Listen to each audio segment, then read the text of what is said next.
Doutor, e hoje o doutor está na área criminal de Matinhos, é isso? Criminal, família Me desculpa um pouco, e eu sou meio leigo, meu co-host que é um pouquinho mais técnico, mas eu Aham. sou bem leigo, então vou fazer umas perguntas meio leigas aí pra ti, Tudo doutor. bem, mas se eu souber responder, eu vou responder. Hoje o doutor tá atuando em Matinhos, né? Matinhos. Só na área criminal e família, é isso? Em Matinhos somos em dois. Tem a doutora Daniele, que fica com a parte civil, e tem eu que fico com a parte criminal. Mas junto com a vara criminal, a gente tem outras competências, que é a família, e a infância e juventude, e o juizado especial criminal também. Entendi. E, doutor, me explica um pouco o que que é ser um juiz aí, pra galera igual a mim, que é um pouco mais leigo aí. O que que é o papel do juiz? Sabe, bastante gente me pergunta isso e eu sempre respondo a mesma coisa. Cada juiz vai ter uma resposta para essa pergunta. E tem alguns autores famosos que escreveram livros sobre o juiz e tal, né? E aí existe uma visão romântica da magistratura e existe uma visão mais realista, mas a realidade, como a sociologia diz, você conhece a realidade quando ela faz parte da sua vida, né? Porque a realidade, de repente, de um juiz aqui da vara criminal de Matinhos é muito diferente de um juiz que trabalha na Baixada Fluminense, talvez, né? Então, assim, o que é ser juiz? Ser juiz é ter a habilidade, e eu chamo de habilidade mesmo, de ouvir as partes, quem quer que sejam, sem rotulá-las, examinar o que existe de prova no processo e decidir de acordo com a sua consciência. De acordo com a sua consciência, não necessariamente vai coincidir essa decisão com aquilo que a sociedade, de uma forma geral, gostaria que fosse. Né?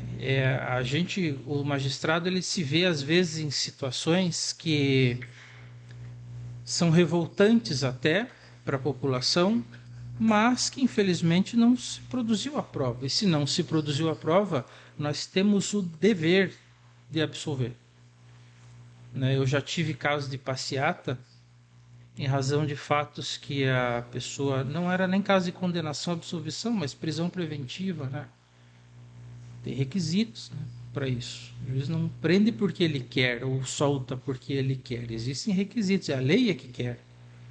Então, ser juiz é entender essa diferença do que é a vontade da lei e do que é a vontade do cidadão que veste a toga. Não pode misturar essas coisas, porque quando você mistura isso, você tem a parcialidade. E quando você é parcial, acabou a sua função de julgar. Né? É que hoje o juiz é visto às vezes como um bicho de sete papão, né? Porque, tipo, o pessoal às vezes fica até contra, né? Porque, como a gente estava conversando em off, né?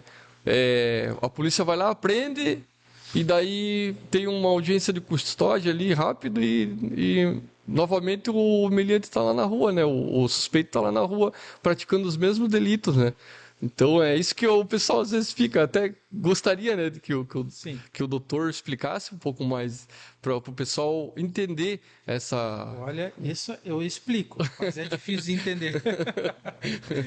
Porque assim, não existe essa resposta imediata pelo seguinte: os policiais, e a gente conheceu vários nesse tempo, porque veja, só de magistratura são 14 mais 5 de tribunal como assessor, mais 7 de escritório de advocacia. Eu estou ficando velhinho já.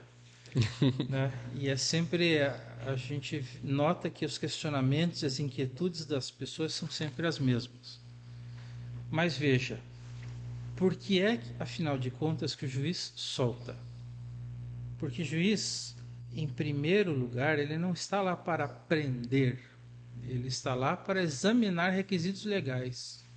E se a pessoa que está fazendo isso não for capaz de fazer isso com tranquilidade e imparcialidade, aí vira justiceiro.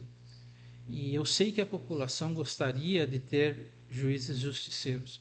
Aliás, conheço alguns, inclusive que ganham medalhas, às vezes da Polícia Militar, às vezes das câmaras legislativas. Né? O juiz bom é o juiz com a caneta pesada. Né? Se a gente for verificar o que é que a legislação determina, talvez isso não seja bem assim. Então vamos lá. Código de Processo Penal, que vai descrever lá requisitos da prisão preventiva. Um deles, crime com pena acima de 4 anos. Isso é um requisito bem objetivo, né? Então, se você praticar uma lesão corporal, a pena é menor do que 4 anos. Objetivamente, não é caso de preventivo. É claro que pode haver circunstâncias que agravem isso muito mais e que aí você consiga, para garantia da ordem pública, necessariamente, manter aquela pessoa presa. Às vezes é recomendável, né? Mas não é a regra. As pessoas não conseguem compreender que prisão preventiva não é e não pode ser a regra, ainda que no íntimo a gente queira aprender às vezes. Então outro dia eu ouvi uma entrevista com um promotor de justiça do estado de São Paulo sobre aquela situação absurda, né? O sujeito acabou ejaculando numa moça dentro do metrô, coisa Pesada, né? difícil até de acreditar, né? Um lugar público, né? E ele dizia assim: olha, gente, quando é de forma. Quando atua como profissional, ele não usou essas palavras, mas a ideia é essa. Como promotor de justiça, eu tenho que dizer tecnicamente, vou discutir isso com vocês de uma forma técnica. Como pai, eu vou discutir pena de morte com um cara desse. Então veja como ele separa bem assim. Como promotor de justiça, eu posso ir onde a legislação me permite. Agora, como pai, é óbvio que eu vou querer a pena de morte, eu vou querer que mate o cara, né? Exato. Então é isso, as pessoas às vezes esperam do judiciário a resposta imediata da prisão preventiva. Mas a prisão preventiva, além de ser uma exceção, ela é cheia de requisitos. Um deles, o crime é penado com qual pena? E qual é a qualidade dessa pena?